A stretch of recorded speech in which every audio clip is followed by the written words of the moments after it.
Hello, Digistreamers. As most of you know, we are now switching over to ADP's time card, and I have created a tutorial today to sort of walk you through the process.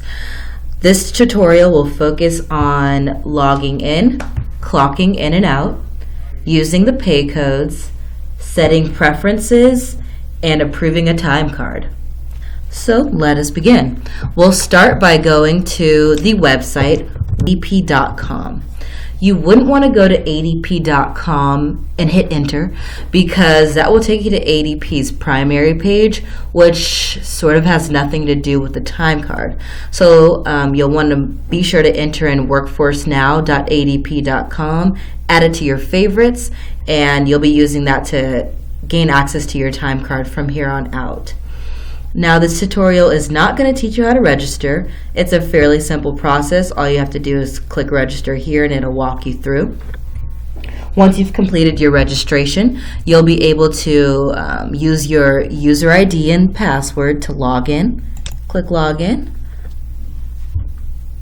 and it will take you to our new Digistream certified homepage. Now, if your page for some reason does not look like this, all you have to do is hit this home tab, and I promise you it will. Now we're going to focus on the right hand side of the page that says My Time.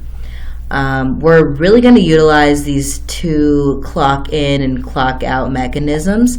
As you can see, I've clocked in and clocked out quite a few times today because I've been testing this. However, primarily you're going to be clocking in and clocking out when you get into the office. You're going to clock out when you go to lunch, clock back in after lunch, and you will clock out for the day.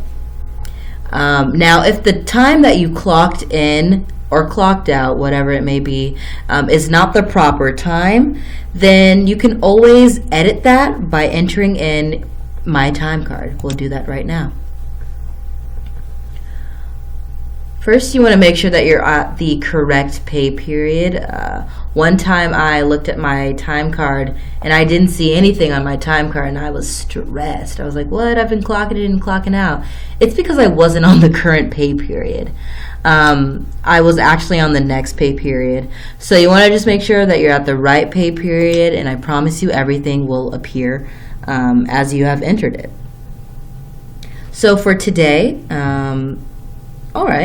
So for today, I've already entered in my time, but I want to show you exactly how to do it because there's a neat feature that I just learned that might save you a couple of seconds. So as opposed to putting in 8:00 a.m., all you have to do with this cool new ADP system is put 8A and then hit tab. See, and it automates the 8 a.m. for you. Now, if you want to use the PM feature, all you have to do is put in whatever PM time that you want. I'll be doing 12:30, 1230 P tab, and that will automate the PM for me. Now, as you can see, there are certain pay codes. You really don't need to, focus on these for a typical day. However, today I will be leaving early to go to a doctor's appointment. So I'm going to enter that time in as sick. I got back from my lunch at 1 p.m. Just hit that 1 p tab, and I'll be leaving at 2:30. That's 230 p tab. And I'll be using the pay code sick. But there are various pay codes. I want to show them to you. Bereavement, double time, holiday, jury duty, God forbid, sick, and vacation. So I'll go ahead and click that sick tab. And as you can see over here, it tells me the amount of hours that I worked. It was 4.5. And then after lunch, I'm going to be working 1.5 hours for a total of 6 hours. And I have that sick pay code, which will allow HR to understand why I didn't work my full 8 hours. If you are planning on taking a vacation, be sure to hit the save. It's saving. Operation successful. Sweet. If you're planning on taking a vacation, save for the next pay period. Go ahead and go to the next pay period, and you'll be able to enter in that information. I've already entered in some vacation, again, because I was playing around with this, but I want to show you exactly how to enter in that information. So for vacations, it's a little bit different. So instead of entering in your time, you're just going to first search for the pay code, vacation, and then go ahead and insert the amount of hours that you'll be missing. So if it's a full day, put your 8 hours. If it's, half day, put 4 hours, whatever it may be. But I want to show you, it's going to automatically populate the time that you've missed. Their system, I don't know, has some feature that will do it for you. But as you can see, it doesn't utilize both lines. Either way, it's going to let you know that you used 4 hours, like you put in here, and then you'll be able to save it. Great. Now let's go back to the current pay period so that I can show you how to set your preferences. Now, as you can see, there are, it gives you every single day of the week, Sunday through Saturday. I only work Monday through Friday in a typical week, so I really don't need to have the Saturday and Sunday feature. And at the end of the pay period, when I'm entering in my information, these blanks might sort of stress me out. I don't know, I get stressed out pretty easily. So if there's any way to cut down on my level of stress, I like to do that. So I'll just go over here and go to my preferences. So as you can see, it's checked that I want to show by unscheduled days. So I actually don't want that feature, so I'll go ahead and uncheck that box. And it'll automatically, yay, it's going to show me what my time card would look like for, my scheduled days. Now, if you work Saturday and Sunday, you might want to keep that box checked.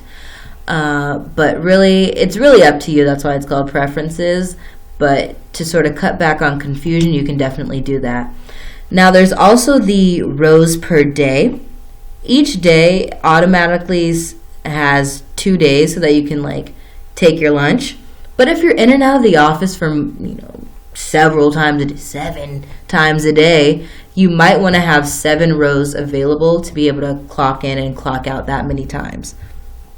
And I want to show you what that would look like. Whoa. So you have, 7 different rows for each day, and obviously each day would be populated dependent on how many times you clock in and clock out. I'll go back and set it to my usual 2 so that things are the way that I want them to look. And finally, last but not least, I'll show you how to approve the time card. It's actually fairly simple. All you have to do is hit approve time card, just like this. It's going to ask you, do you want to approve it? Yes, I actually do. Cool, and the time card's approved. Now, I know that it seems really simple, but you don't want to be that guy, that girl who forgets to approve their time card, because ADP has the system so intertwined that if one person forgets to approve their time card, it brings everything to a screeching halt. And we don't want that. So just make sure that you approve your time card. Once it's filled out, hit that approved time card, click, and everything will be done on your end. Your supervisor will also be able to approve time cards in the exact same way, just hitting this button, and everything will move smoothly. Now, if you have any additional questions, reach out to HR per usual. I think this video should just about cover everything that you need for the fundamentals, but they're the ones that you want to ask all those nuanced questions to. Hopefully this was easy enough to understand, and have a great day. Bye-bye.